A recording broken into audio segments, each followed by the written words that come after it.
Halo guys, beginilah keseharian saya berpetualang di sawit-sawit. Saya cuma mau berbagi sedikit nasihat bahwasanya pada hakikatnya semua pekerjaan itu sama kawan. Kenapa sama? Karena sama-sama punya gaji. Yang membedakan hanya jumlahnya saja, nominalnya saja. Tapi pada intinya semua pekerjaan itu sama, hanya berbeda tempat dan berbeda cara menyelesaikannya. Jadi sebesar apapun gaji kita, bukan berarti itu bisa membuat kita cukup. Karena sebenarnya hidup ini, kalau masalah rezeki, bukan jumlah banyaknya yang membuat cukup, tapi keberkahannya. Jadi sebesar apapun penghasilan kita, selagi kita tidak bersyukur dan kemauan kita juga banyak, maka dia tidak akan cukup. Jadi dalam hal mencari karunia Allah, usahakanlah yang berkah, karena yang halal akan dihisap, dan yang berkah itu insya Allah menjadi kebaikan untuk kita dan keluarga kita. Jadi yang namanya hidup ini kawan, satu yang perlu diingat, belajarlah untuk bersyukur.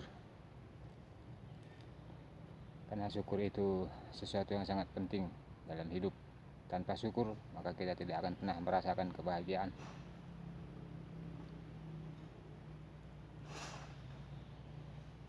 Berapa banyak orang di luar sana dengan penghasilan yang besar,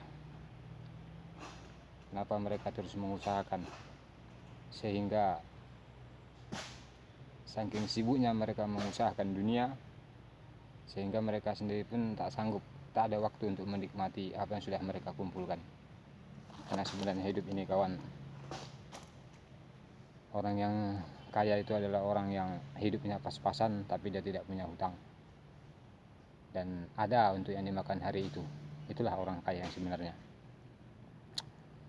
Karena kalau kita cerita orang kaya adalah orang yang punya banyak harta, kenapa orang-orang kaya di luar sana masih bermaksiat?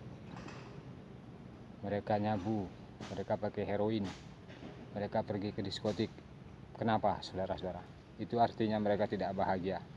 Karena sebenarnya kebahagiaan bukan dalam harta, tapi dalam amal agama. Maka dari itu janganlah kalian membiasakan diri untuk menilai seseorang itu hanya dari penampilan, dari apa yang kalian lihat. Sampai dimanapun kita berbicara, tetap saja kebahagiaan itu adanya dalam amal agama, bukan dalam harta. Kalau kebahagiaan itu adanya dalam harta, maka orang-orang kafir di luar sana itu mereka semuanya bahagia. Kalian harus tahu membedakan mana kebahagiaan, mana kesenangan. Karena bahagia dan senang itu ibaratkan langit dan bumi. Banyak orang senang tapi tak bahagia. Banyak orang tak punya harta tapi mereka bisa bahagia, dengan syarat mereka amal agama. La ilaha illallah. Semoga bermanfaat. Nasihat khususnya buat saya sendiri dan buat siapa saja yang menonton video ini. Semoga berkah.